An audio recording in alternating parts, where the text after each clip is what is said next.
Kalau pekan lalu kita belajar mengenai bagaimana mempelajari Alkitab, seperti lagu yang sudah disampaikan, baca Injil atau baca Alkitab dan berdoa, maka engkau akan bertumbuh. Pelajaran pekan ini kita akan belajar mengenai doa, terutama bagaimana teladan-teladan pejuang doa di dalam Alkitab. Ya, kita sebagai orang luar tuh nggak nangkep sebenarnya, tapi mereka ada yang disampaikan, ada yang tersampaikan, dan kadang-kadang kita bicara sama Tuhan itu juga seperti itu.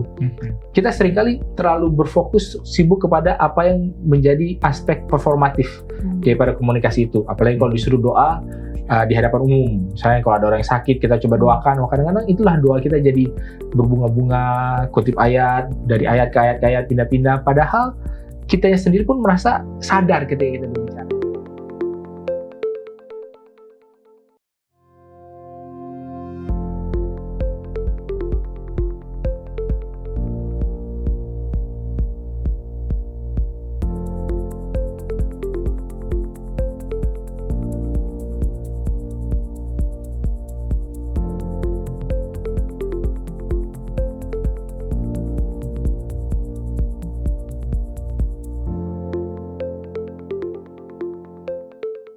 Selamat datang di Diskusi Sekolah Sahabat, diskusi pembelajaran Alkitab yang mendalam untuk menguatkan iman kepercayaan kita kepada Tuhan. Senang sekali bisa terus menemani pemirsa sekalian di dalam pembelajaran kita dari pekan ke pekan, pelajaran ke pelajaran sepanjang triwulan kedua tahun 2026 ini. Kita membahas mengenai bertumbuh dalam hubungan dengan Tuhan. Dan terima kasih untuk sahabat-sahabat yang telah hadir di studio dan kita akan berdiskusi bersama-sama. Tentunya kami senang juga untuk dapat menyapa teman-teman yang telah menuliskan di kolom komentar YouTube channel Diskusi Sekolah Sahabat. Untuk yang pertama boleh minta kesediaan dari Pendeta Wilson untuk membacakan. Baik, yang pertama dari Willis Sui. Amin, puji Tuhan. Terima kasih diskusi yang sangat indah, sangat membantu saya secara pribadi. Pasti akan menjadi berkat kepada semua pendengar. Salam dari Gereja SDA Ulun Dusun Sandakan, Sabah, Malaysia. Lalu berikutnya dari Line Andrew. Shalom para narasumber, satu pelajaran Sekolah Sahabat yang sangat memberi pengertian jelas tentang apa yang diperbincangkan. Saya dan umat gereja Tambulion sangat diberkati. Salam dari kota Belut, Sabah. Amin, terima kasih. Bang Glenn. Pertama datang dari Ristati Padang. Shalom, kami dari Jemaat Kite Tanoh, Pakpak Barat. Terbantu atas penjelasan dari Bapak Pendeta. Kemudian berikutnya datang dari Roslin Sungah. Secara pribadi, melalui penjelasan Sekolah Sahabat yang didiskusikan para pembicara, saya sangat bersyukur karena Allah sangat mengasihi kita. Terima kasih. Terima kasih diskusinya. Tuhan memberkati kita semuanya. Lalu selanjutnya datang dari Eva Pelaupesi. Amin. Terima kasih Pak Pendeta serta narasumber. Dengan mengikuti pelajaran Sekolah Sahabat ini, kerohanian saya semakin dikuatkan. Salam sejahtera, Tuhan memberkati. Amin. Emi? Ada dari Mariati Simanungkalit. Terima kasih pelajaran yang begitu baik untuk meneguhkan iman. Salam sehat, Tuhan memberkati. Amin. Kemudian dari Nancy. Puji Tuhan untuk diskusi pelajaran Sekolah Sahabat yang menjadikan saya pribadi bertumbuh dalam pengenalan akan Allah. Tuhan Yesus memberkati seluruh tim HCI. Salam dari Jemaat Thousand Oaks, California. Kemudian ada juga dari Effort PI. Terima kasih untuk penjelasannya yang sangat jelas. Amin, puji Tuhan untuk komentar dari teman-teman semua. Bagaimana program diskusi Sekolah Sahabat ini dapat membantu di dalam pembelajaran baik secara pribadi, keluarga, dan juga jemaat. Sepanjang triwulan ini kita belajar dalam bagaimana kita bertumbuh dalam hubungan dengan Tuhan. Dan teman-teman semua, jikalau ada yang rindu untuk belajar bersama dengan kami namun sulit akses kepada buku Sekolah Sahabat ini, jangan sungkan, jangan ragu, langsung saja hubungi nomor call center Hope Channel Indonesia atau melalui kolom komentar program diskusi Sekolah Sahabat. Katakan saya ingin memiliki buku Sekolah Sahabat dan kami akan mengirimkan ke alamat Anda masing-masing secara cuma-cuma di wilayah negara Indonesia. Kalau pekan lalu kita belajar mengenai bagaimana mempelajari Alkitab, seperti lagu yang sudah disampaikan, baca Injil atau baca Alkitab dan berdoa, maka engkau akan bertumbuh. Pelajaran pekan ini kita akan belajar mengenai doa, terutama bagaimana teladan-teladan pejuang doa di dalam Alkitab. Doa diumpamakan seperti komunikasi kita dengan sahabat atau dengan pasangan, dan ketika kita mungkin kurang komunikasi dengan mereka, maka cepat atau lambat hubungan mungkin akan renggang atau bahkan terputus. Bagaimana doa ini adalah bagian yang penting dalam hubungan yang erat dengan Tuhan dan sebuah kebiasaan rohani yang sangat penting yang dibutuhkan setiap orang dan dapat diperkuat. Pelajaran pekan ini kita akan melihat teladan-teladan dari para pejuang doa dan bagaimana ini dapat membangun hubungan kita lebih erat dengan Tuhan. Di tengah hiruk-pikuk kehidupan dunia, ada satu pertanyaan yang sering terabaikan. Seberapa dekat hubungan kita dengan Tuhan? Mungkin kita sudah lama mengenalnya, atau baru saja memulai perjalanan iman. Namun, di setiap musim kehidupan, bertumbuh dalam hubungan yang bermakna dengan Allah adalah hal yang sangat penting. Ada saat di mana kita merasa jauh, gambaran tentangnya menjadi kabur. Berdoalah agar Ia memberikan kejelasan, pengharapan, dan arah. Kini saatnya, bukan nanti, untuk mengenal, mengasihi, dan tinggal di dalam Dia. Karena hubungan ini memengaruhi segalanya, bahkan sampai pada masa depan kehidupan yang kekal. Perjalanan ini bukan perlombaan singkat, melainkan maraton iman. Kita bisa jatuh, tetapi selalu ada kesempatan untuk bangkit dan terus melangkah. Dan kita tidak berlari sendirian. Para pelari lain yang mengasihi Yesus dan firman-Nya juga berlari bersama kita. Yang terpenting, Yesus berjanji memberikan penolong untuk menyertai, menguatkan, menopang, dan tinggal di dalam kita. Untuk terus memandang kepada Yesus yang memimpin kita dalam iman dan yang membawa iman kita itu kepada kesempurnaan. Sementara belajar, mari berdoa agar Roh Kudus bekerja atas kita masing-masing secara pribadi dan sebagai gereja global untuk membawa kita lebih dekat kepada Allah seperti belum pernah sebelumnya. Sebab, sungguh, tidak ada yang lebih penting daripada terus bertumbuh dalam hubungan dengan Tuhan.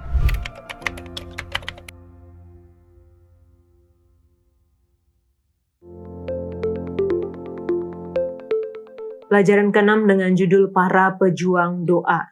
Ayat hafalannya terdapat di dalam Mazmur 116 ayat 1 dan 2. Aku mengasihi Tuhan sebab Ia mendengarkan suaraku dan permohonanku. Sebab Ia menyendengkan telinganya kepadaku, maka seumur hidupku aku akan berseru kepadanya. Kita akan memulai diskusi kita dengan doa dibawakan oleh Hemi. Mari kita sama-sama berdoa. Ya Tuhan Allah kami yang di surga, kami bersyukur atas kesempatan kami boleh berdiskusi saat ini. Kami bersyukur atas kebaikan Tuhan juga dalam hidup kami. Kami akan mulai diskusi kami pada saat ini, memohon kiranya Roh Tuhan menuntun kami, sehingga apa yang kami diskusikan ini juga boleh jadi berkat bagi kami, terlebih khusus bagi para pemirsa yang menonton.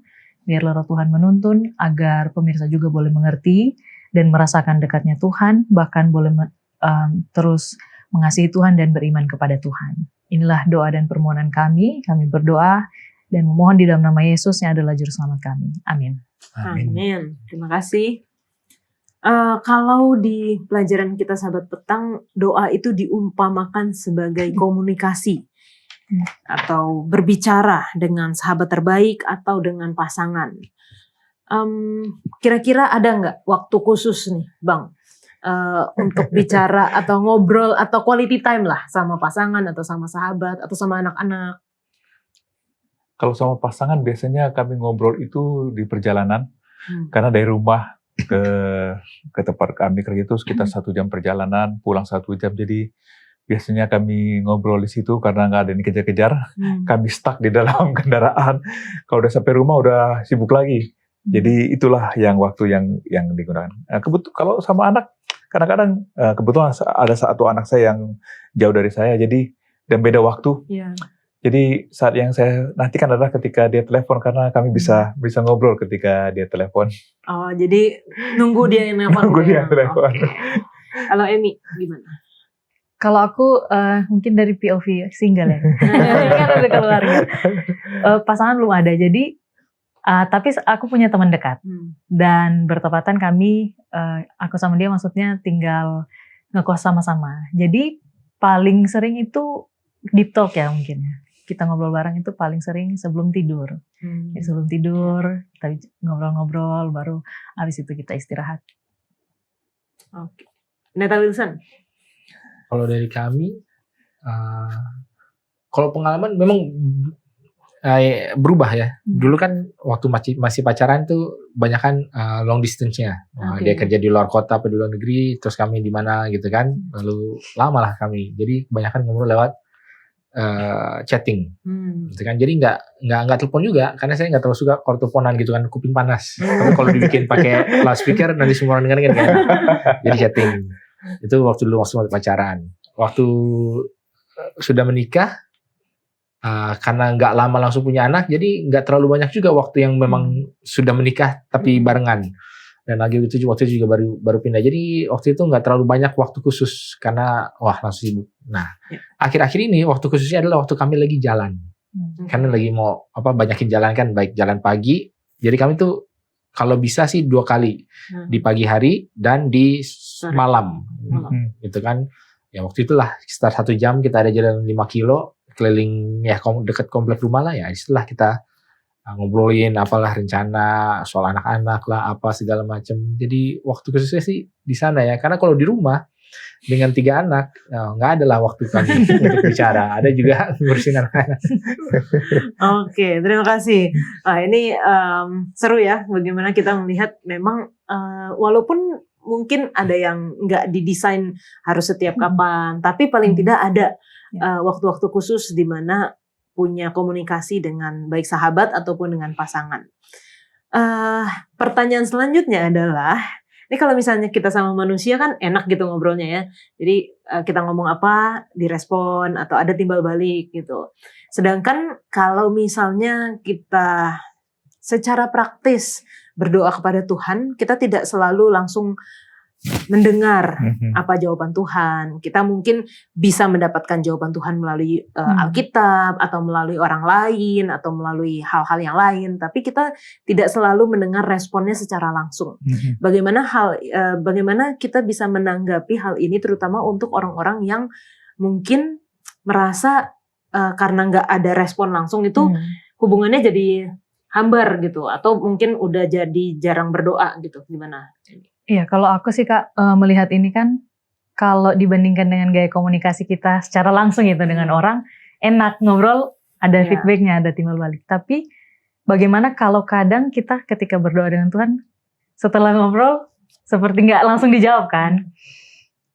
Kalau dari gaya komunikasi, aku rasanya kita punya gaya komunikasi yang berbeda-beda kan. Aku juga, kalau kadang dengan teman dekat aku ini, kadang dia ngobrol tapi nggak langsung aku respon juga, itu bikin dia kesal, atau sebaliknya seperti itu. Tapi yang paling penting yang aku rasa adalah ketika kita cukup dekat dengan orang ini, dalam konteks punya hubungan ya, kita komunikasi bukan hanya sekedar karena komunikasi biasa, tapi untuk punya hubungan yang intens seperti itu, seperti kita dengan Tuhan. Kalau kita tahu orangnya seperti apa, kadang mungkin responnya kalaupun dia respon tapi tidak sesuai ekspektasi kita, atau dia tidak merespon sama sekali, mungkin di saat itu kita akan tetap tahu bahwa dia ini tetap teman baikku, dia orangnya memang seperti ini, saya tahu dia seperti ini. Nah, aku rasanya dengan Tuhan juga seperti itu. Kalau kita cukup dekat dengan Tuhan dan kita tahu bahwa Tuhan itu selalu merancangkan yang baik. Bahkan kadang dalam jawaban doa yang sepertinya tidak sesuai ekspektasi kita, atau dalam hal ini kok Tuhan seperti nggak dijawab, atau Tuhan diam. Tapi diamnya Tuhan bukan untuk membuat kita susah. Mungkin ada yang Tuhan mau ajar, atau mungkin ada yang Tuhan mau latih. Dalam diam itu, entahkah iman kita yang lebih bertumbuh, kasih kita yang lebih bertumbuh, atau apapun itu, tapi yang pasti itu untuk kebaikan kita.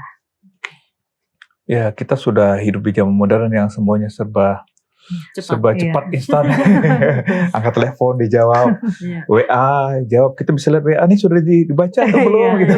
Sampai ada yang dimatiin karena tidak mau dikejar-kejar. Nah, kembali berbicara tentang doa itu kan membuka hati kepada Tuhan. Ya, jadi ketika membuka hati pada Tuhan, artinya bukan langsung transaksi yang harus ini ngomong. Kita sedang biarkan Tuhan untuk menyatakan dirinya kepada kita. Nah, karena kita manusia dan Tuhan adalah Tuhan, jadi kadang-kadang cara berpikir kita tuh tidak sama dengan cara berpikir Tuhan. Jadi kita harus ngikutin, mengikuti gayanya Tuhan, seperti tadi kita katakan ya. Gayanya Tuhan bagaimana dia ingin berkomunikasi dengan kita. Tapi satu hal yang kita perlu yakini adalah bahwa Tuhan mendengar doa kita, dan Tuhan menjawab doa kita. Kemudian yang perlu kita perhatikan kadang-kadang, kita udah terbiasa kayak KTM, kalau saya masukin kartu, saya tulis 500, keluar 500. Jawaban kita jadi seperti transaksi. Sementara Tuhan itu dengan kita, dia ingin lebih karakter kita terbentuk. Contoh gampang lagi seperti kisah Abraham contohnya. Sebenarnya Tuhan bisa aja kasih anak kepada Abraham dari awal-awal gitu kan. Tapi kenapa Tuhan izinkan itu berlama-lama? Karena Tuhan mau bentuk karakter Abraham dari yang percaya dengan dirinya, akhirnya dia percaya sepenuhnya pada Tuhan, sampai akhirnya ketika Tuhan minta anaknya, dia kasih. Itu bukan proses yang sekejap, tapi itu adalah proses yang panjang, dan Tuhan izinkan itu terjadi untuk menolong Abraham bertumbuh dalam karakternya.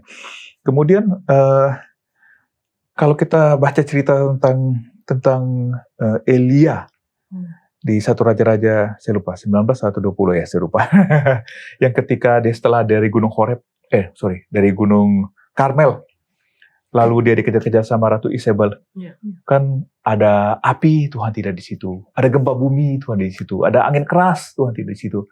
Tapi dalam keheningan Tuhan ada di situ. Mungkin Tuhan ingin kita calm down, tenang.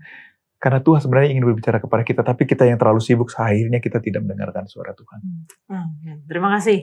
Ini saya senang sekali untuk diskusi-diskusi kayak gini, karena ini kembali mengingatkan kita ya. Secara jujur, mungkin saya pernah juga merasa bahwa Tuhan bukan nggak dengar sih, Tuhan dengar. Dan kalaupun saya tidak ucapkan dalam doa, Tuhan tahu sebenarnya kan.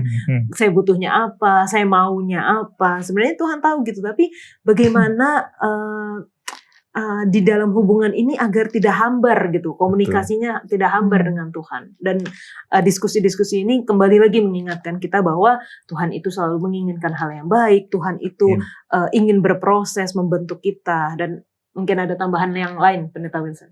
Oke, jadi kalau soal komunikasi ini kan memang karena yang kadang-kadang kita terpaku dengan apa yang dikomunikasikan, tapi lebih atau cara komunikasinya. Tapi mungkin yang perlu kita pikirkan lebih baik adalah apakah yang mau disampaikan itu tersampaikan, dan apakah kita menerima informasi ataupun konten yang ingin disampaikan. Karena contohnya mungkin saya pernah baca berita kurang lebih 1 tahun yang lalu, adalah ketika AI bot ngobrol sama AI bot, ini kebetulan bukan yang chatting ya, tapi yang ngomong. Jadi ketika mereka kayak udah nangkep, ini kayaknya AI sama AI ini ngomong. Akhirnya udahlah kita switch ke AI language aja. Jadi ngomongnya tuh kayak kalau dial up modem internet dulu yang lama kayak ya kayak gitulah, saling ngobrol.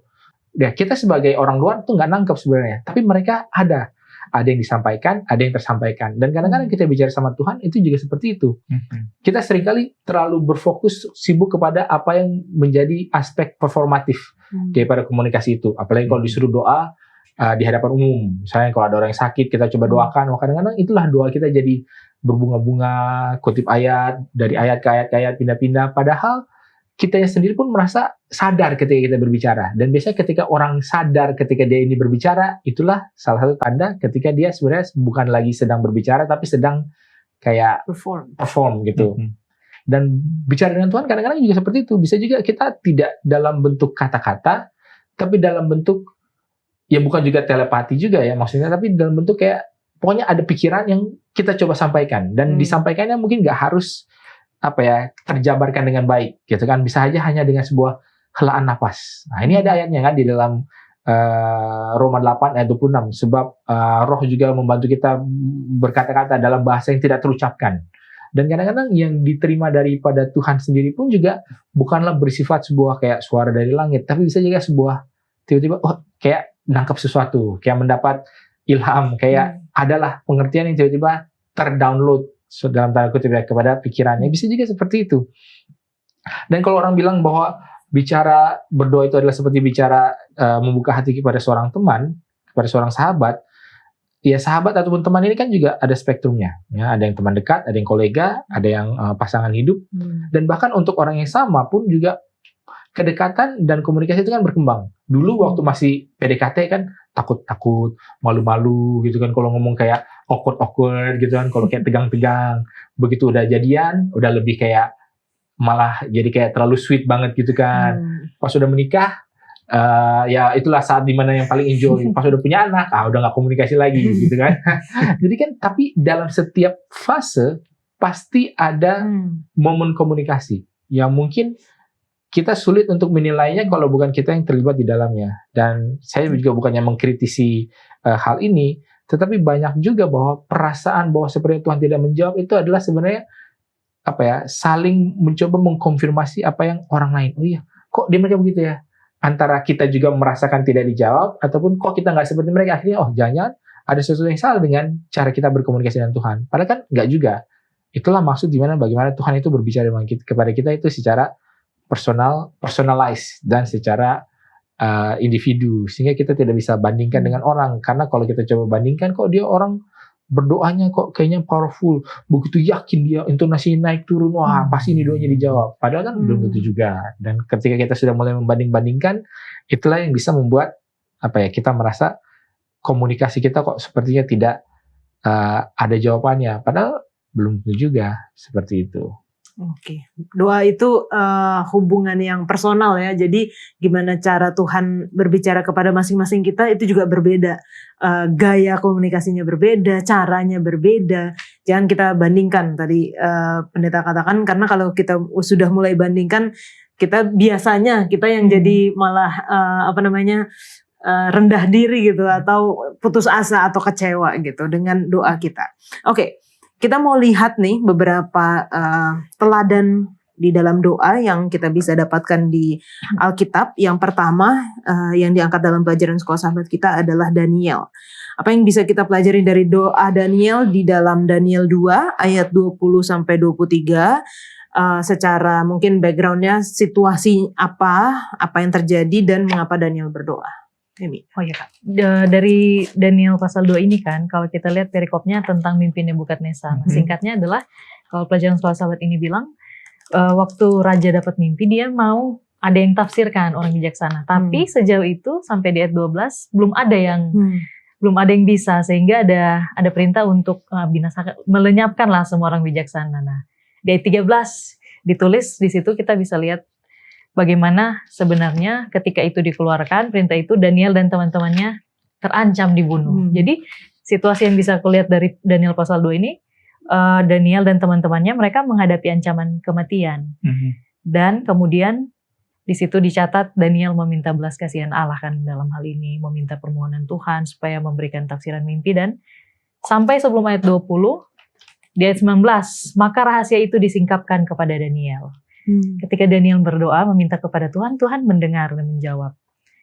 Dan bukan hanya sampai situ, tapi pelajaran yang bisa aku ambil dari ayat 20-23 adalah ketika Daniel mendapatkan jawaban doa, hal pertama yang dia lakukan adalah dia kembalikan rasa syukur itu kepada Tuhan.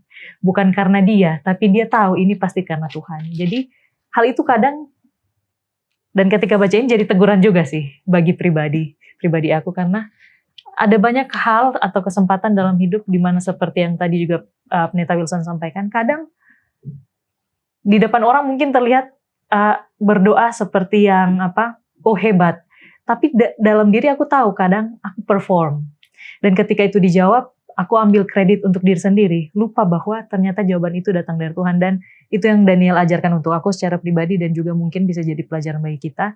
Ketika Tuhan memberikan jawaban, doa yang luar biasa, kita harus kembali menaikkan ucapan syukur itu kepada Tuhan. Amin.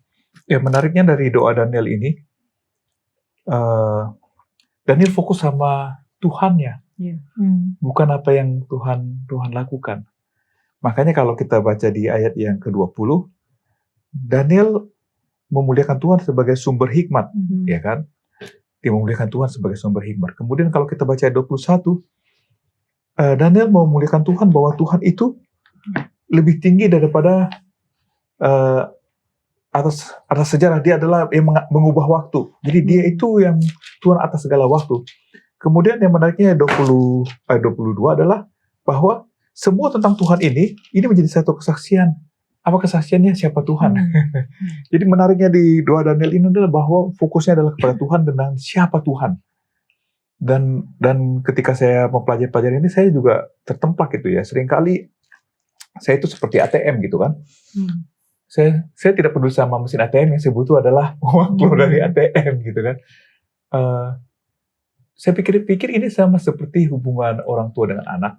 Jadi ketika anak-anak saya masih kecil, mereka datang sama saya itu karena mereka butuh sesuatu sama saya gitu kan. Kadang-kadang saya sama istri saya suka bercanda. Ini telepon nih, pasti ada yang mau diminta nih.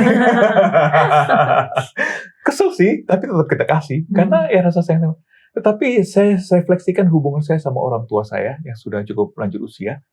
Mereka kasih apa sama saya? Nggak ada. Ya kan mereka nggak kasih apa-apa lagi sama saya. Somehow saya yang mensupport mereka gitu kan. Tapi apakah menghilangkan rasa respect saya? Justru saya semakin respect kepada mereka, kepada orang yang nggak ngapa-ngapain lagi sama hidup saya gitu kan. Jadi saya pikir penghormatan itu harus bertumbuh, ya kan? Penghormatan dari seorang anak yang ke orang tuanya karena saya mau dapat apa? Akhirnya ketika kita menjadi orang dewasa, lalu kita tetap menghormati orang tua kita yang sudah dalam tanda kutip tidak bisa apa-apa, karena siapa dia? Karena dia adalah orang tua saya, regardless dia memberikan apa kepada saya atau dia tidak memberikan apa kepada saya.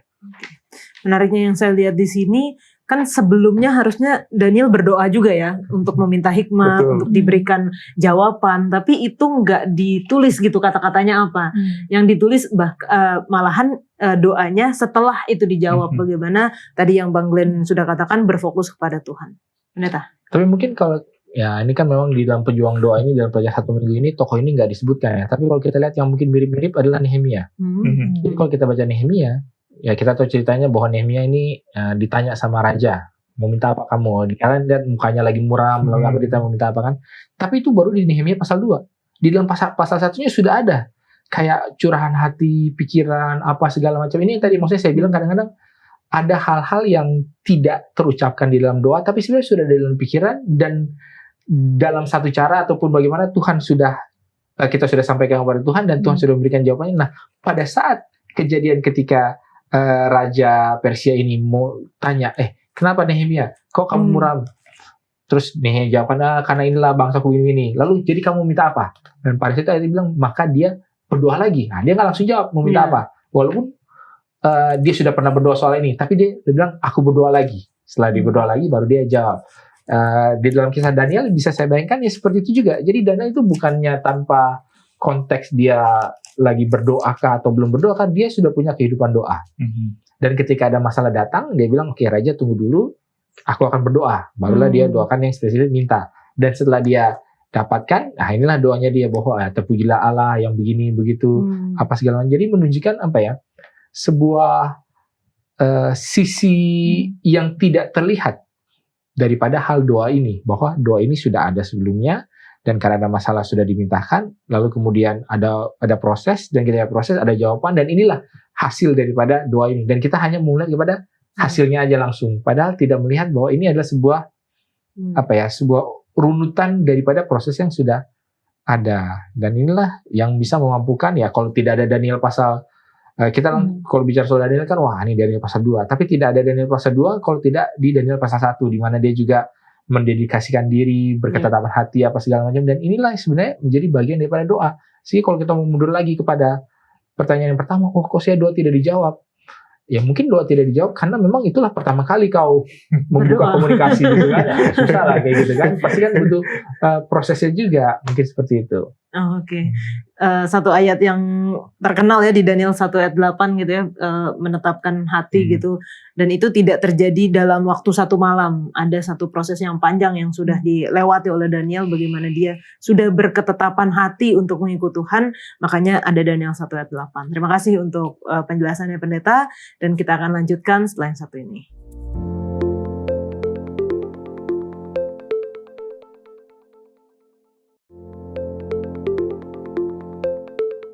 Masih tentang Daniel, bahkan sudah di zaman pemerintahan yang baru nih ya, yang berbeda.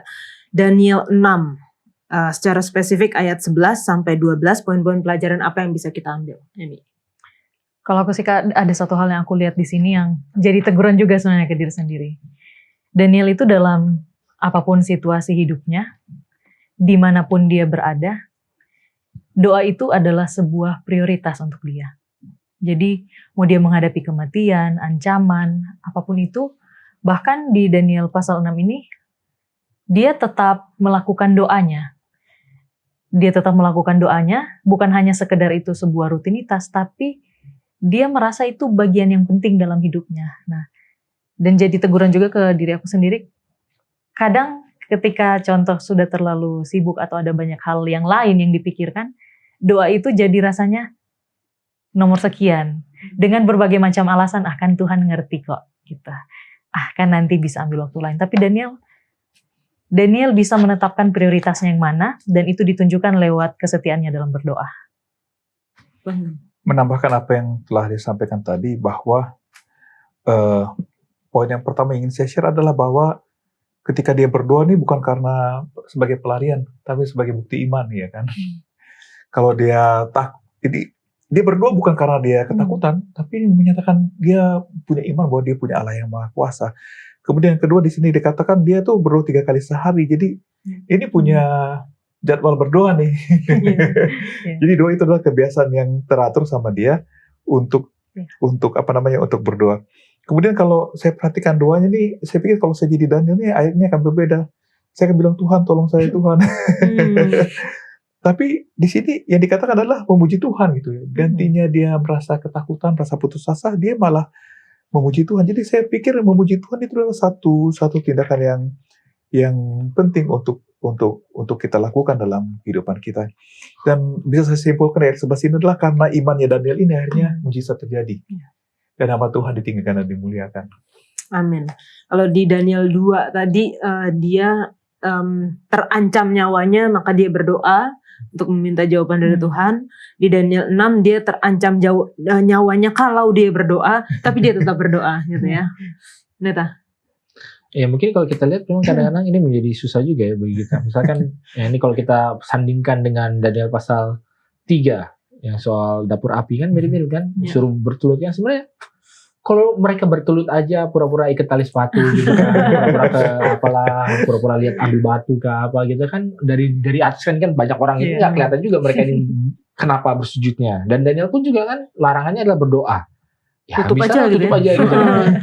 Tapi mungkin memang kadang-kadang kita perlu, kalau orang bilang make a stand gitu ya, harus mengambil sikap, menunjukkan sikap. Dan pada saat ini ya Daniel mengatakan sikapnya adalah bahwa ya walaupun doa ini dilarang, tapi tetap akan saya lakukan secara terbuka.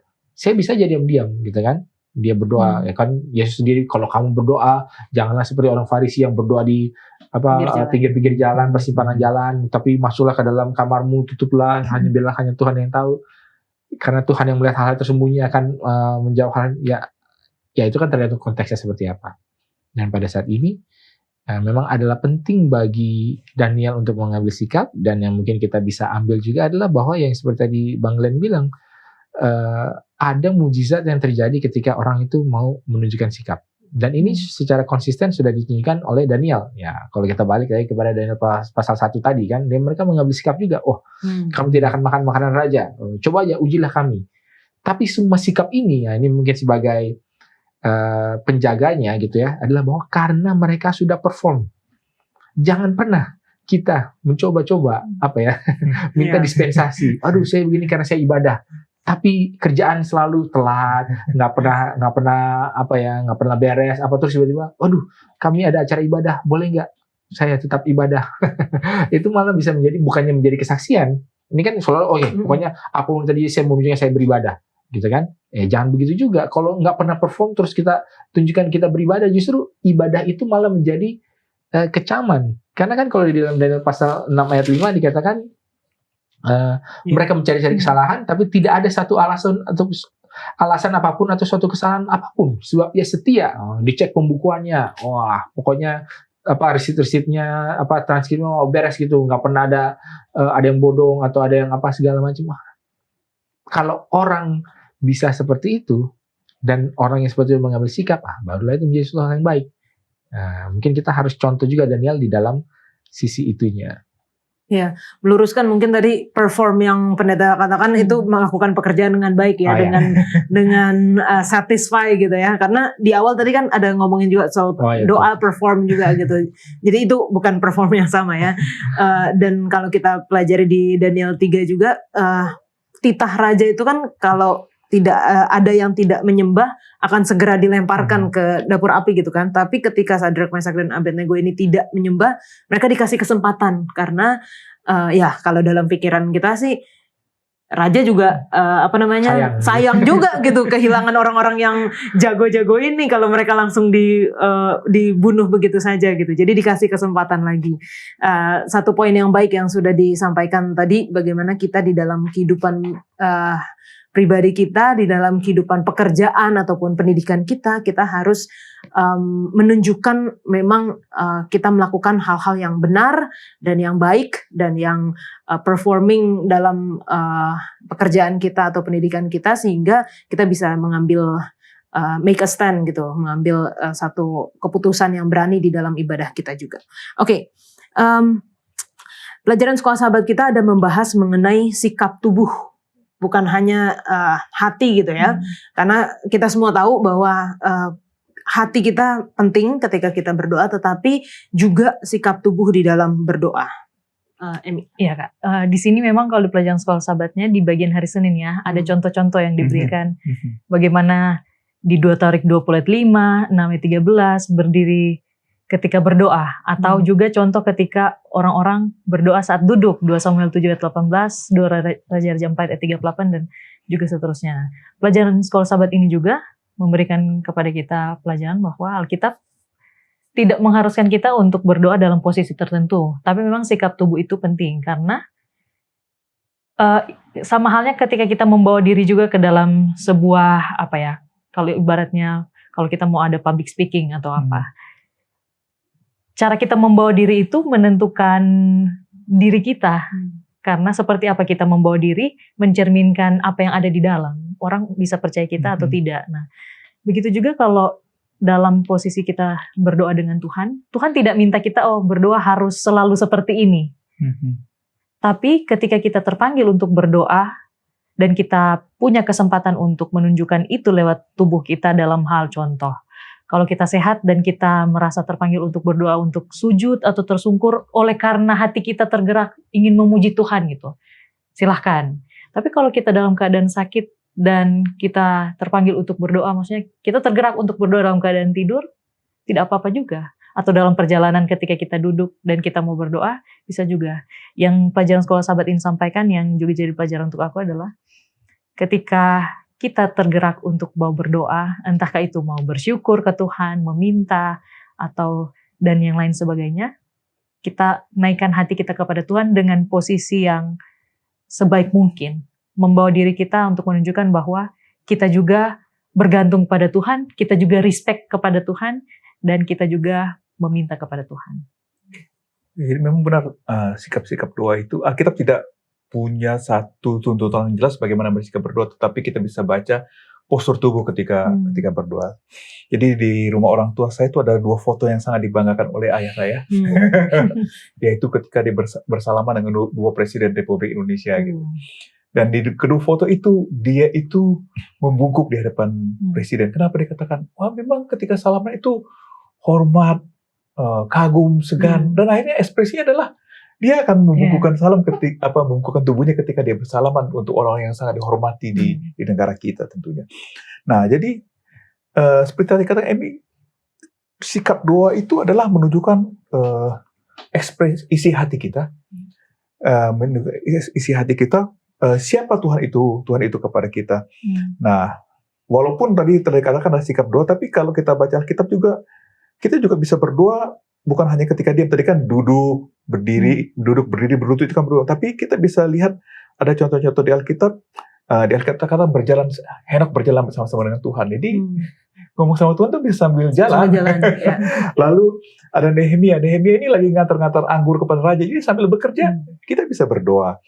Kemudian kalau kita baca Mazmur 63:6, di tempat tidur dia berbaring dia bisa berdoa. Jadi udah mau tidur juga masih bisa berdoa. Artinya sekarang ini sementara kita di kantor, di jalan, di mana aja kita bisa berdoa. Tetapi ketika kita punya satu waktu khusus, seperti tadi kita berbincangkan, ketika waktu khusus itu berdoa, ya mari kita tunjukkan diri kita siapa Tuhan itu dengan cara postur tubuh kita yang sepantasnya. Jadi kalau bicara soal postur tubuh, memang yang dari hati akan diungkapkan keluar dari apa yang tampak keluar. Tapi sebaliknya juga benar.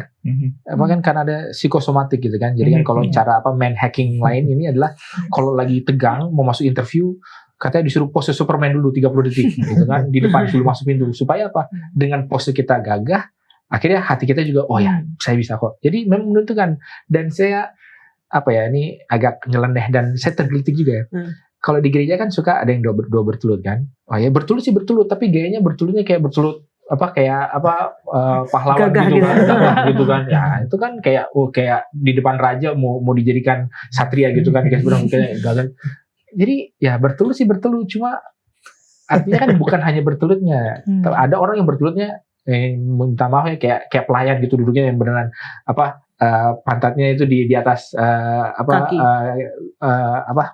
heelsnya, tumitnya. Itu kan yang beneran kayak memang kayak terus bahunya menurun. Itulah memang bertelut yang kalau bertelut ya seperti itu, jangan yang kayak pahanya naik tinggi, siku sempurna segala itu kan kayaknya, maksudnya dalam arti bahkan di dalam postur pun ketika kita mencoba melakukan ya ternyata tertunjukkan juga sikap hatinya seperti apa kan gitu. Jadi itu semua saling mempengaruhi lah, baik itu sikap hati memerlukan sikap luar, tapi sikap luar juga mempengaruhi sikap yang di dalam, dan ini semua berhubungan. Dan tentunya di dalam poin ini pun jadi bahas bahwa ya memang lebih penting sikap hatinya, tapi bagaimanakah itu bisa terpancar keluar. Nah itu aja. Walaupun kita tidak bisa menjudge gitu ya. Menjudge orang. Walaupun kita nggak bisa menjudge orang kalau posturnya seperti apa, tapi paling tidak pelajaran sekolah sahabat kita tuh punya maksudnya menyarankan gitu. Bahkan ada challenge gitu. Kalau misalnya jika Anda mampu berlutut tapi biasanya tidak melakukannya, mengapa tidak mencoba berlutut pada saat berdoa Anda berikutnya dan lihat bagaimana hal itu memengaruhi waktu Anda bersama dengan Allah. Jadi apa yang hubungan kita dengan Tuhan akan terpancar behavior kita, dan tadi seperti yang pendeta katakan juga apa yang kita tampak dari luar bisa mempengaruhi apa yang kita rasakan juga di dalam hati kita. Jadi bagaimana pentingnya bukan hanya hati kita paling penting, tapi itu akan terpancar juga melalui sikap tubuh kita ketika kita berdoa. Mungkin sedikit sebelum kita masuk ke segmen berikutnya ya. 1 Tesalonika 5 ayat 17, tetaplah berdoa. Bagi teman-teman yang ada di sini, apa maksud dari ayat ini? Kalau aku sih Kak melihatnya lebih ke dalam situasi apapun berdoa gitu. Jadi bukan hanya kayak ketika senang kita berdoa, tapi ketika susah kita nggak berdoa. Dan Tuhan mau tekankan juga dalam situasi apapun kita, yang pasti hati kita terus terhubung dengan Tuhan, seperti itu. Terus terhubung dengan Tuhan dan kita terus mengandalkan Tuhan. Ya artinya setiap saat berdoa.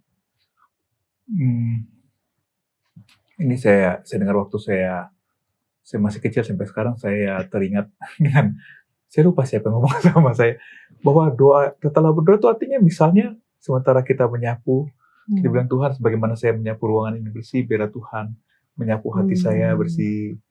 Jadi apa yang kita lakukan itu kita sampaikan kepada Tuhan, dan kita juga dalam setiap keputusan yang mau kita buat, Tuhan saya mau buat keputusan ini, tolong saya buat keputusan ini. Jadi selalu connect sama Tuhan untuk segala hal yang kita lakukan. Jadi benar kita harus ada waktu khusus berdoa sama Tuhan, tetapi dalam hari ke hari, saat ke saat, bahkan sementara kita di sini kadang-kadang ketika saya mau ngomong, saya berdoa, Tuhan saya mau ngomongin ini, tolong supaya benar. Itulah salah satu contoh, artinya kita terus-menerus bergantung dan berkomunikasi dengan Tuhan. Ya, jadi memang kalau bilang soal tetaplah berdoa ini kan ayatnya, sementara Paulus ini sedang memberikan nasihat apa yang harus dilakukan ya, bersukacita senantiasa, apa saling ini, apa segala macam. Jadi salah satu daripada disiplin rohani ataupun suatu tindakan rohani yang perlu dilakukan adalah memang ketekunan, keberlangsungan daripada berdoa. Jadi ya baik Dan ini juga bisa kita maknain baik di saat susah, di saat senang, di saat butuh, di saat tidak butuh, di saat lagi apapun yang seolah tidak memerlukan doa, ternyata tetap perlu kita berdoa juga di situ. Jadi memang Paulus ini sedang memberikan suatu gambaran tentang kehidupan kerohanian yang dewasa, yang stabil dan yang konstan. Dan salah satunya adalah doa. Karena seringkali kalau lagi baik-baik, kalau lagi semuanya aman-aman, fine-fine aja, wah itulah saat dimana orang tidak berdoa lagi. Tapi Paulus mengatakan ya tetaplah berdoa, tetaplah bersukacita. Ini dua hal ini digabungkan. Berarti kan konotasinya adalah ada saat-saat yang membuat kita tidak bisa bersukacita. Tapi bilang tetaplah bersukacita. Dan juga disambungkan lagi ya tetaplah berdoa. Oke. Terima kasih Pendeta Wilson untuk penjelasannya. Jadi kita di dalam kehidupan kita doa itu tidak terbatas pada setelah kata amin gitu. Tapi setelah kata amin pun kita masih terus tetap berdoa. Pray unceasingly. Berdoa tanpa berkeputusan. Kita akan lanjutkan pelajaran kita setelah yang satu ini.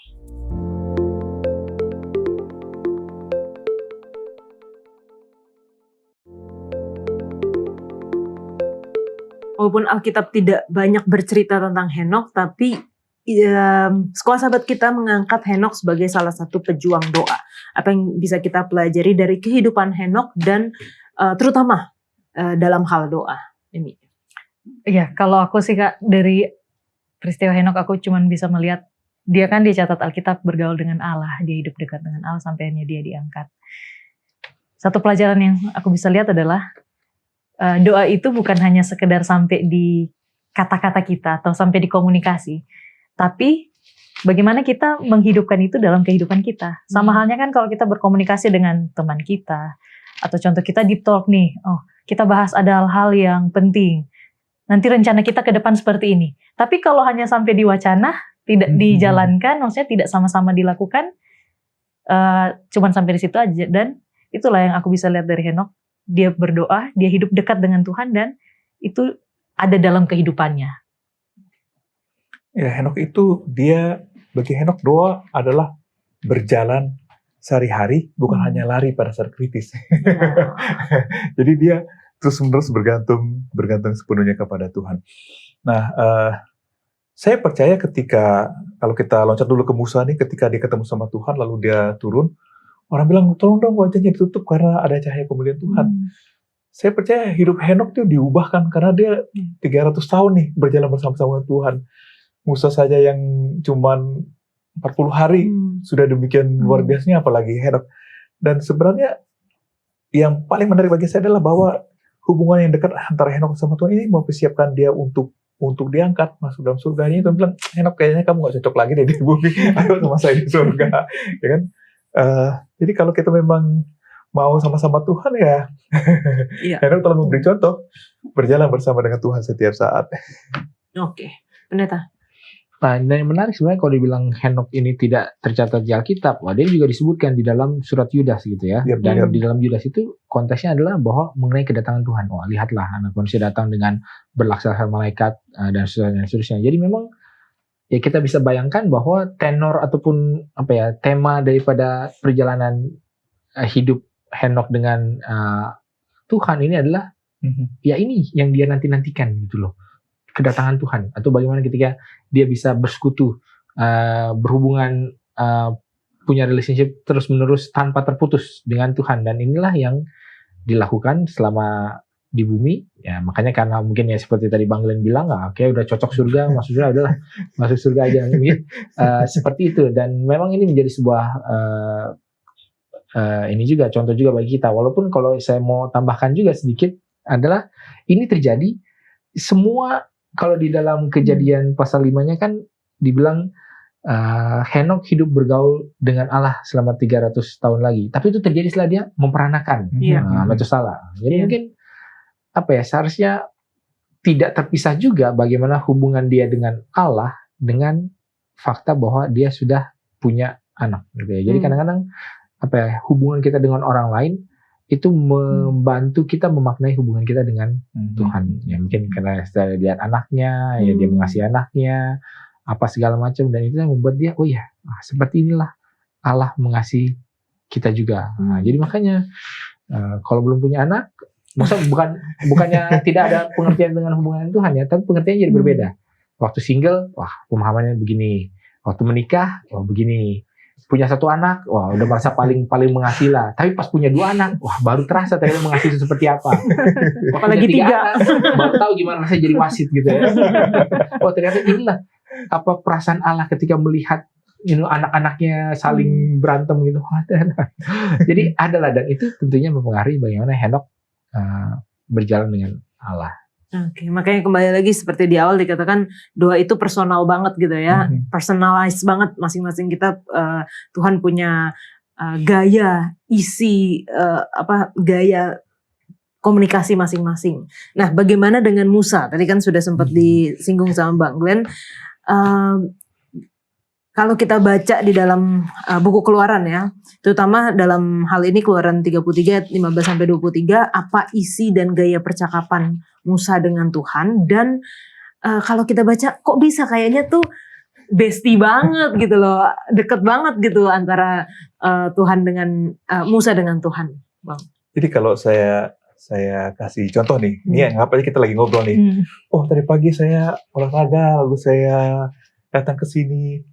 Yola bagaimana tadi pagi? Jawab aja, terserah jawab. Terima kasih, saya mau pergi. Gimana perasaannya? Kesel kan? Iya. Nih saya disuruh dengar, sekarang saya mau ngomong, dibilang udah. Bukankah kita sering kali begitu sama Tuhan nih? Tuhan, terpujilah namamu, segala macam, bla bla bla. Terus kita bilang, udah ya Tuhan. Bahasa Alkitab, bahasa teologisnya adalah amin. Jadi kita asik ngomong sama Tuhan. Lalu ketika Tuhan mau ngomong, kita bilang, udah ya Tuhan. Bahasa agamanya kan kita bilang amin, artinya kan selesai gitu kan, kita lakukan aktivitas kita, Tuhan dengan urusan Tuhan, saya dengan urusan saya. Nah, bayangkan kalau Musa 40 hari di atas gunung, lalu hanya dia yang ngomong terus, ngomong terus. Itu bukan percakapan, atau kebalikannya Tuhan yang ngomong terus. Mungkin bisa ketiduran si Musa, oh belum selesai ngomongnya gitu kan. Jadi memang kita perlu membangun hubungan yang menyenangkan dengan Tuhan, di mana terjadi dialog. Dialog itu kan ada yang satu ngomong, satu mendengar, lalu yang lainnya ngomong, yang lainnya mendengar, dan kita harus memberikan waktu kepada Tuhan untuk menyatakan dirinya kepada kita dengan berdiam diri dan mendengarkan firman Tuhan. Jadi kalau saya mau simpulkan, artinya itu terjadi obrolan yang sangat asik antara Musa dengan Tuhan. Iya, aku rasanya juga seperti itu sih Kak, dan aku banyak belajar cara berdoa sebenarnya dari cara Musa berdoa. Aku merasa, berarti komunikasi dengan Tuhan tidak harus formal seperti yang biasanya ya. Oh, ternyata memiliki hubungan yang dekat dengan Tuhan bisa seperti itu. Yang penting kita dalam batas menghargai juga kan, menghormati Allah. Menarik juga ya cara berdoa yang seperti itu. Tapi bagaimana bisa saya berdoa seperti itu kalau saya merasa saya seperti belum terlalu dekat nih dengan Tuhan, ada rasa malu juga. Jadi memang tidak ada cara lain selain ya kita harus meluangkan waktu untuk mengenal Tuhan itu lebih dalam lagi. Supaya kita tahu kalau saya bicara seperti ini, kira-kira Tuhan akan respon seperti apa ya gitu. Maksudnya Tuhan senang nggak ya kalau saya bicaranya yang seperti ini gitu. Itu sih Kak. Makanya di pelajaran-pelajaran awal udah ada ya, pelajaran mengenal Allah gitu ya. Karena pemahaman kita tentang mengenal Allah itu akan terpancar dari bagaimana hubungan kita dengan Tuhan gitu. Neta. Jadi memang ya kalau dalam Keluaran 33 ini kita mundur beberapa ayat, dalam ayat 11 dikatakan, dan Tuhan berbicara kepada Musa dengan berhadapan muka seperti seorang berbicara kepada temannya. Jadi memang kalau bagi saya ini bukan highlight soal berbicara seperti temannya, tapi muka dengan mukanya gitu. Jadi berbicara langsung, tidak ada perantaraan. Dan memang inilah yang memampukan Musa juga meminta lebih lagi. Dan kadang-kadang inilah yang memang terjadi di dalam pengalaman memulai suatu hubungan ya. Tadi seperti saya bilang kan, ketika ada orang ketika belum pacaran kan, baru mau PDKT kan, mau SMS pertama kali aja takut-takut gitu, halo selamat pagi, lagi apa gitu misalnya kan, lagi makan gitu, kirim foto doang atau apa. Itu kan di awal seperti gitu kan, seperti kayak tidak berani. Tapi setelah hubungan itu sudah lebih dalam, sudah lebih banyak historinya, dan bahkan sudah diresmikan. Nah ini kan kita bicarakan hubungan Tuhan dengan umatnya pada saat itu kan sudah diresmikan, walaupun ada kejadian anak lembu emas gitu kan. Jadi sebenarnya udah ada konflik lagi. Nah setelah itu bagaimana cara dipulihkannya kembali? Makanya ketika mau dipulihkannya kembali inilah, makanya Musa minta perkenanan kayak peneguhan kembali ya. Oke, kalau memang kita masih friend lagi ya, tunjukkanlah mukamu gitu kan, walaupun ujungnya tidak bisa, tapi kan tetap coba dipenuhi sebagaimana yang bisa dilakukan. Jadi memang itulah yang terjadi, dan bahkan dalam hubungan kita dengan Tuhan dalam berdoa pun juga seperti itu. Kadang-kadang kita kayak takut bicara, mungkin karena baru bikin dosa atau baru apa gitu kan. Tapi setelah udah merasa terlalu dekat, ya barulah lebih lagi. Dan kadang-kadang juga seolah tidak berbicara, tapi ada juga yang dikomunikasikan. Dan memang inilah yang terjadi di dalam keseharian, di dalam suatu hubungan antar manusia, dan yang seperti itu juga mirip-mirip juga dengan bagaimana hubungan kita dengan Tuhan seperti Musa ini. Kita bisa melihat bagaimana kedekatan gitu ya. Jadi bukan hanya dalam doa, tetapi dalam hubungan gitu. Karena yang utama adalah Musa sudah punya hubungan dulu dengan Tuhan. Sama seperti Daniel juga sudah punya hubungan dulu dengan Tuhan. Sudah melewati proses itu. Henok sudah bergaul dengan Tuhan selama 300 tahun. Jadi apa yang kita pelajari adalah outcome dari hubungan itu. Hubungan yang sudah terbentuk antara Tuhan dengan umat-umatnya. Dan kalau kita lanjutkan ceritanya, ada satu cerita yang sangat menarik. Bagaimana di peristiwa dengan Maryam adalah bahwa Musa menjadi korban perlakuan buruk dan kecemburuan dari saudarinya. Tapi instead of dia mengutuki atau mau ngadu sama Tuhan tentang hal itu, dia malah membela Miriam di hadapan Tuhan. Nah, apa yang bisa kita pelajari dari kerendahan hati dan juga sikap mengampuni Musa, dan bagaimana kita bisa memilikinya juga? Aku sih rasanya Kak, dari apa yang Musa, di pelajaran di Musa maksudnya. Aku lupa ayatnya di mana, tapi ini juga yang masih menjadi sebuah pertanyaan di aku. Kan dicatat Musa itu memiliki hati yang lembut. Tapi kadang dia ketika berbicara terasa seperti tanda kutip kasar gitu. Tapi Alkitab catat dia memiliki hati yang lembut. Dan aku berpikir ya mungkin hati yang lembut itu ya memang hanya bisa dia miliki karena diberikan oleh Tuhan gitu. Artinya menjadi tantangan kan kita untuk bagaimana ketika orang memperlakukan kita tidak adil, tapi kita balas dengan keadilan gitu, dengan kebaikan. Dan itu yang dilakukan oleh Musa. Dan ini juga yang masih sukar untuk aku secara pribadi lakukan gitu, secara terus-menerus dan konsisten. Tapi dari Musa, aku belajar bahwa kalau kita hidup dekat dengan Tuhan, seperti tadi Bang Glenn bilang, Tuhan pasti mengubahkan kita, sebagaimana Tuhan mengubahkan Henok begitu. Mulai dari hati kita, dan kerendahan hati serta pengampunan itu akan secara otomatis itu keluar, karena apa yang kita terima dari Tuhan itu akan kita salurkan kepada orang lain. Jadi pelajaran kita hari Kamis nih sangat jelas nih.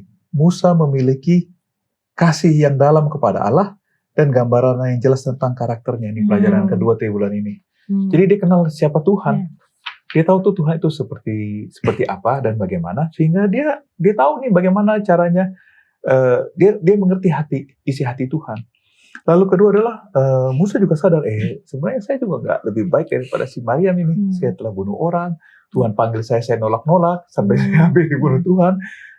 Jadi Musa juga merasakan bahwa dia adalah orang yang diampuni. Dan karena dia mengenal hati Tuhan, Tuhan rindu untuk pengampunan. Kenapa dia tidak berdoa untuk Miriam kakaknya? Kemudian karena dia sadar bahwa dia juga sebenarnya sama aja dengan saudarinya, cuma dia lebih dulu bertobat. Dia tidak memilih untuk menjadi hakim, tetapi gantinya untuk membela dia. Dan kemudian bahwa yang kunci terakhir adalah bahwa sama seperti Henok berjalan bersama Tuhan, akhirnya karakter Tuhan itu tertransformasi dalam kehidupan Henok ini. Dalam kehidupan Musa. Jadi saya pikir ini alasan kenapa Musa memilih untuk memohon kepada kakaknya yang telah mengkhianati dia, gantinya dia bermusuhan dengan kakaknya. Ya, dan mungkin ini bisa juga kalau kita analogikan gitu ya, misalkan kalau di dalam kerjaan gitu ya, terus kita punya direct access ke bos besar, presidirnya, ke owner, gitu kan, dan ketika punya direct access ke owner, terus pas lagi ngomong di kantin atau lagi di mana di pantry ada yang ngomong ngejelekin kita, peduli amat. Mau ngomong apapun gue langsung kok sama owner. Kau mau gosipin gue kayak gimana? Ini orang begini males apa segala. Oh, owner tahu kok kerjaan gue kayak gimana. Jadi dia nggak pusing dalam hal itu. Di dalam hal itu makanya dia bisa berbesar hati, rendah hati. Dan makanya kalau kita lanjut lagi dalam kisah Musa, ketika dia melakukan kesalahan, makanya sangat-sangat severe gitu loh, sangat parah gitu loh. Yang kalau di akhir cerita Musa kan yang disuruh bicara saja ke batu, malah dia pukul apa segala, dan merasa haruskah aku yang mengeluarkan air, padahal enggak, bukan dia kan, Tuhan yang mengeluarkan air gitu kan. Jadi dulu merasa kayak dia jadi bosnya. Nah, begitu dia merasa dia jadi kayak bosnya, langsung dia dipecat. Gitu kan? Jadi maksudnya dalam arti ini ya inilah suka dukanya Musa ya. Makanya jadi salah satu kalau di search siapakah tokoh terbesar sepanjang sejarah, biasanya 3. Yesus, Muhammad, Musa. Gitu kalau urutannya biasanya gitu ya. Ya memang ya itulah kebesaran seorang Musa ya seperti itu dalam pengalamannya dan apa yang menjadi kepercayaan, dan ya inilah yang menunjukkan hubungannya dengan Tuhan sehingga dia memampukan untuk melakukan hal ini, tapi juga ada tanggung jawab besar yang dia harus emban. Oke. Karena waktu yang terbatas nih Pendeta, bagaimana kalau kita lihat Musa itu kan terutama di kitab Keluaran lebih banyak sepertinya bukan hanya berdoa bagi dirinya sendiri, tapi mengantarai ya, menjadi pengantara bagi bangsa Israel. Dan kita bisa melihat bagaimana Musa itu seakan-akan memiliki hati seperti Yesus yang rindu untuk keselamatan orang lain lebih daripada dirinya sendiri. Apalagi ketika dia mengantarai bangsa Israel ketika anak lembu emas itu ya. Bagaimana kita bisa memiliki hati yang sama seperti Musa untuk melihat orang-orang lain menginginkan keselamatan mereka bahkan di atas keselamatan kita sendiri.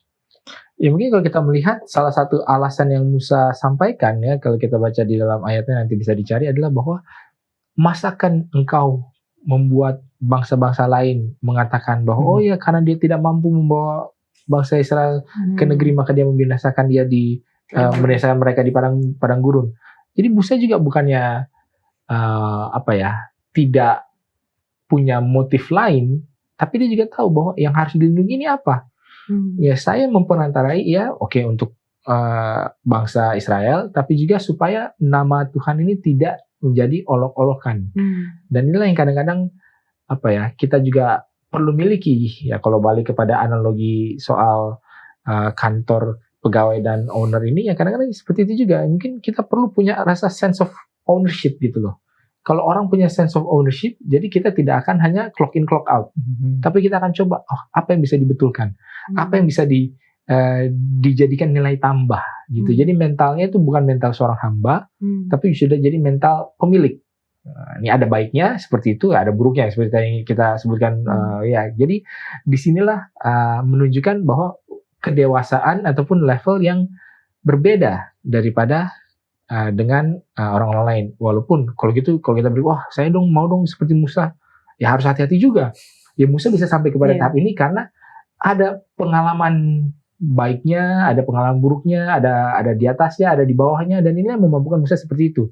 Kalau kita mau seperti Musa, ya nggak bisa cuma akhirnya doang. Ya prosesnya juga harus dijalani, dan banyak orang yang tidak selesai di dalam proses itu, makanya tidak bisa menjadi seperti Musa. Jadi kalau kita sekarang bilang, waduh Musa hebat ya begini-begini, bisa berbicara dengan Tuhan, bisa memperantarai, ya itu semua adalah belum ujung lah, tapi adalah sebuah akhir atau sebuah hasil daripada apa yang menjadi masa lalunya ataupun keputusan-keputusan yang sudah diambil oleh Musa ini.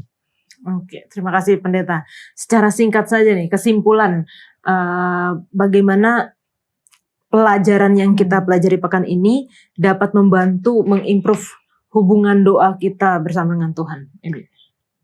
Aku rasanya doa itu bukan hanya sampai di bagaimana teknik berdoa yang benar, tapi doa itu harus membawa kita lebih dekat dengan Tuhan dan memiliki hubungan yang hidup dengan Tuhan. Pergeseran dari kewajiban menjadi kerinduan.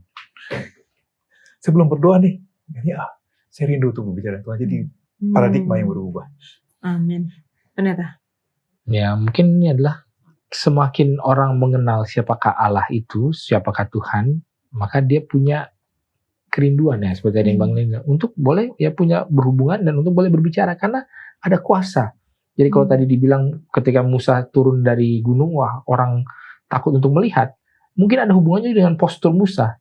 Jadi ketika dia turun dia begitu percaya diri, mungkin dia begitu gagah, yang tadinya mungkin takut-takut selalu dipertanyakan otoritasnya, tapi begitu dia ketemu dengan Tuhan dan dia turun dikasih segala macam assurance, dia baru yakin, dan itu mungkin kelihatan juga. Jadi bukan hanya bersinar secara spiritual yang kayak ada halonya, tapi mungkin juga terpancar dari auranya. Kalau orang zaman sekarang bilang memang berbeda, orang yang sudah bertemu dengan Tuhan muka dengan muka, dan memang itulah yang kita rindukan. Jadi kita nggak bisa berharap punya aura itu kalau belum bertemu muka dengan Tuhan, dan kita nggak bisa berharap bertemu muka dengan Tuhan kalau tidak ada prosesnya ini, mungkin seperti itu. Oke, terima kasih Pendeta Wilson, Emi, dan juga Bang Glenn. Kita sudah berdiskusi. Seandainya teman-teman masih memiliki pertanyaan sehubungan dengan pelajaran pekan ini, para pejuang doa, tinggalkan di kolom komentar YouTube channel Diskusi Sekolah Sahabat atau melalui nomor call center Hope Channel Indonesia, dan kita akan membahasnya.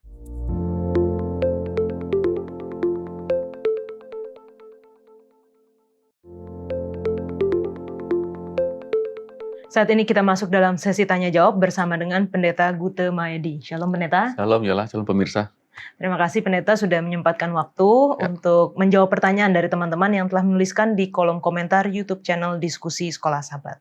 Untuk yang pertama ada pertanyaan dari Angel Manik.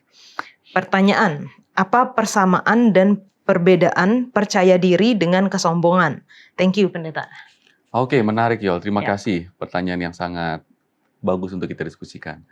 Secara kasat mata, persamaan antara percaya diri dengan kesombongan. Ini kelihatannya emang mirip loh. Karena mereka sama-sama menampilkan keberanian. Kan orang yang percaya diri itu berani dia untuk menunjukkan apa yang dia bisa. Orang yang sombong pun begitu. Kemudian yang kedua, ketegasan dalam bertindak. Karena dia firm gitu ya, percaya diri, dia lakukan dengan berani gitu. Orang yang sombong juga begitu. Kemudian yang ketiga, ini kita perlu lihat persamaannya dulu. Sama-sama punya keyakinan kuat dalam menghadapi apapun yang mereka temui. Karena dua-dua punya sesuatu yang mereka bisa lakukan. Tapi yang satu karena ingin menunjukkan bahwa dia bisa, atau dan kata lain dia kesombongan. Nah, sekarang kita mau lihat perbedaannya. Di dalam konteks Alkitabiah, saya pikir ini nggak sulit membedakan. Karena ini akan terlihat dan dapat terlihat dengan jelas adalah dari motif dan buahnya. Nah, apa saja yang membedakan antara percaya diri dan kesombongan? Mari kita coba lihat satu persatu ya. Yang pertama, yang membedakan orang yang percaya diri dan sombong itu adalah sumber keyakinannya. Orang percaya diri itu dalam Yeremia 9 ayat 23-24, Yola boleh baca dulu ya. Oke, Yeremia 9 ayat 23 dan 24. Di sini dikatakan 23 dan 24. Beginilah firman Tuhan, janganlah orang bijaksana bermegah karena kebijaksanaannya. Janganlah orang kuat bermegah karena kekuatannya. Janganlah orang kaya bermegah karena kekayaannya. Tetapi siapa yang mau bermegah, baiklah bermegah karena yang berikut. Bahwa ia memahami dan mengenal aku, bahwa akulah Tuhan yang menunjukkan kasih setia, keadilan dan kebenaran di bumi. Sungguh semuanya itu kusukai, demikianlah firman Tuhan. Oke, jadi sumber orang yang percaya diri secara Alkitabiah itu datang dari keyakinan dia kepada Tuhan. Sementara orang sombong kan enggak. Dia merasa mampu karena dia punya sesuatu yang ada dalam dirinya sendiri. Nah, ini kan beda ya. Jadi yang poin pertama adalah orang yang percaya diri itu adalah orang yang menjadikan Tuhan sebagai pusat, God center. Sementara orang yang sombong ini, dia mengandalkan dirinya, jadi self-centerednya yang dia tonjolkan. Bagian yang kedua, apa yang membedakan dalam konteks Alkitabiah mengenai percaya diri dan sombong? Ini kita bisa lihat dari sikap terhadap sesama. Coba kita baca dulu Yol, Filipi pasal 2 ayat 3 dan 4. Filipi 2 ayat 3 dan 4. Ya. dengan tidak mencari kepentingan sendiri atau puji-pujian yang sia-sia. Sebaliknya hendaklah dengan rendah hati yang seorang menganggap yang lain lebih utama daripada dirinya sendiri. Dan janganlah tiap-tiap orang hanya memperhatikan kepentingannya sendiri, tetapi kepentingan orang lain juga. Jadi orang yang percaya diri, yang konsepnya itu adalah God-centered, dia nggak pernah merasa orang lain sebagai saingan. Ya. Tapi orang yang sombong, yang self-centered, dia akan menganggap orang lain sebagai kompetitor. Ini kan hal yang berbeda. Jadi ini yang menyikapi terhadap sesama adalah menentukan apakah seseorang itu melakukan itu karena percaya diri yang alkitabiah atau karena kesombongan dirinya. Kemudian bagian yang ketiga, yang membedakan adalah ketika mereka mendapat teguran atau kritik. Nah, ini akan dapat terlihat. Apa yang menjadi perbedaan antara orang yang percaya diri dalam Tuhan ketika mendapat teguran atau kritik. Kita bisa lihat dalam Amsal pasal 12 ayat yang pertama. Amsal 12 ayat yang pertama, siapa mencintai didikan, mencintai pengetahuan. Tetapi siapa membenci teguran adalah dungu. Ya, kemudian saya lanjutkan lagi Amsal 16 ayat ke-18. Nanti kita coba simpulkan ya. 16 ayat yang ke-18. Kecongkakan mendahului kehancuran dan tinggi hati mendahului kejatuhan. Jadi orang yang percaya diri ketika dia mendapat teguran, dia akan belajar teguran itu. Dia akan terima, dia akan pelajari teguran itu dan dia akan menjadikan itu sebagai evaluasi perbaikan diri. Tapi orang yang sombong ketika dia ditegur, dia marah. Karena dia merasa teguran itu merupakan sebuah hal yang akan menurunkan egonya dia. Nah, ini menjadi perbedaan antara percaya diri dan sombong.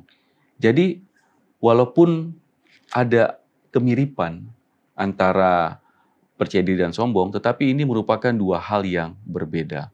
Percaya diri terjadi karena Tuhan yang diandalkan, sementara kesombongan terjadi karena diri sendiri yang diandalkan. Dan ini yang akan membedakan kedua hal ini. Terima kasih banyak Pendeta untuk penjelasannya. Pertanyaan selanjutnya datang dari Victor H.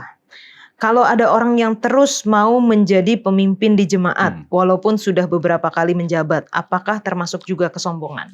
Iya, saya pikir ini orang yang mau menjabat dalam suatu posisi tertentu, itu tidak berarti juga bahwa di situ ada kesombongan. Kita harus cek dulu kan begitu. Karena begini, Alkitab sendiri sangat menghargai orang yang punya kerinduan untuk melayani. Alkitab sangat menghargai.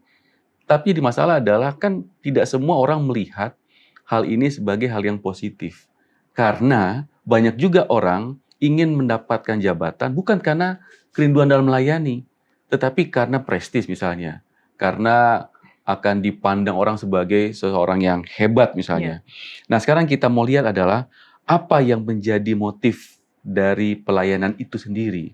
Apakah motifnya itu datang memang betul-betul karena panggilan untuk melakukan pelayanan itu, atau motifnya adalah supaya tadi ada penghargaan, ada rasa prestis, yang kebanggaan yang dia rasakan ketika dia mendapatkan jabatan tertentu. Ini yang kita perlu lihat. Mari kita baca ya Roma pasal 12 ayat yang ketiga. Roma 12 ayat yang ketiga. Berdasarkan kasih karunia yang dianugerahkan kepadaku, aku berkata kepada setiap orang di antara kamu, janganlah kamu memikirkan hal-hal yang lebih tinggi daripada yang patut kamu pikirkan, tetapi hendaklah kamu berpikir begitu rupa sehingga kamu menguasai diri menurut ukuran iman yang dikaruniakan Allah kepada kamu masing-masing. Ya, jadi ada beda ya. Ada orang yang memang dia dipanggil karena dirinya dibutuhkan, sehingga dia terus-menerus mungkin dalam posisi tertentu, apakah itu misalnya sebagai ketua jemaat atau bendahara jemaat, ya, karena memang jemaat membutuhkan. Nah, yang jadi masalah adalah kalau dia duduk di situ terus dan dia ingin di situ terus dan dia menggunakan cara-cara yang tidak relevan dengan apa yang Alkitab sarankan, arahkan, dan ini menjadi masalah ketika dia duduk di posisi itu terus-menerus. Kemudian yang kedua, kita perlu melihat dalam tata kelola sebuah institusi yang sehat, tentu ada yang namanya pengkaderisasian. Artinya kita mungkin saat ini datang atau dipercayakan untuk menjabat atau duduk di posisi tertentu. Tapi ketika kita duduk di posisi itu, kita bukan hanya duduk untuk bekerja, tapi kita juga perlu untuk mempersiapkan siapa yang akan melanjutkan setelah saya. Nah, ini banyak orang yang tidak memikirkan hal ini. Yang pikir adalah bagaimana supaya dia tetap duduk di sini untuk beberapa waktu ke depan.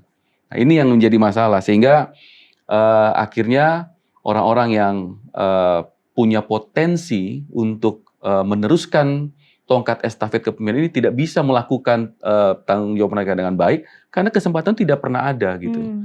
Nah, ini kita bisa lihat misalnya di dalam pola kepemimpinan di Perjanjian Baru, Efesus pasal 4 ayat 11 dan 12. Efesus 4 ayat 11 dan 12. Ya. Dan ialah yang memberikan baik rasul-rasul maupun nabi-nabi, baik pemberita-pemberita Injil maupun gembala-gembala dan pengajar-pengajar untuk memperlengkapi orang-orang kudus bagi pekerjaan pelayanan bagi pembangunan tubuh Kristus. Iya, jadi kan masing-masing punya tugas. Dan buat saya ketika saya diberikan tanggung jawab, itu bukan hanya bagaimana dikerjakan dengan baik, tapi bagaimana apa yang dikerjakan ini bisa berkelanjutan. Itu sebabnya sejak hari pertama saya mulai berpikir, siapa yang akan melanjutkan ini? Artinya disitulah kemudian muncul bahasa pengkaderisasian, mempersiapkan orang-orang yang lebih muda, yang lebih junior, pemuritan supaya mereka bisa terus melanjutkan apa yang baik yang sudah kita buat. Jadi gantinya kita memikirkan bagaimana supaya bertahan terus selama-lamanya, tapi yang lebih baik bagaimana supaya ini bisa berlanjut dengan orang-orang yang punya pemikiran yang sejalan dengan apa yang kita sudah lakukan pada hari ini. Jadi saya pikir ini hal yang kita perlu pikirkan. Jadi gantinya akhirnya orang berlomba-lomba untuk mempertahankan posisi tertentu, orang berlomba-lomba untuk melakukan terbaik dan persiapkan orang terbaik untuk hari-hari berikutnya. Amin. Terima kasih banyak Pendeta untuk penjelasannya, luar biasa. Teman-teman kalau masih memiliki pertanyaan sehubungan dengan pelajaran Sekolah Sabat kita, jangan ragu-ragu, tinggalkan di kolom komentar YouTube channel Diskusi Sekolah Sabat dan kita akan membahasnya. Kita kembali ke studio.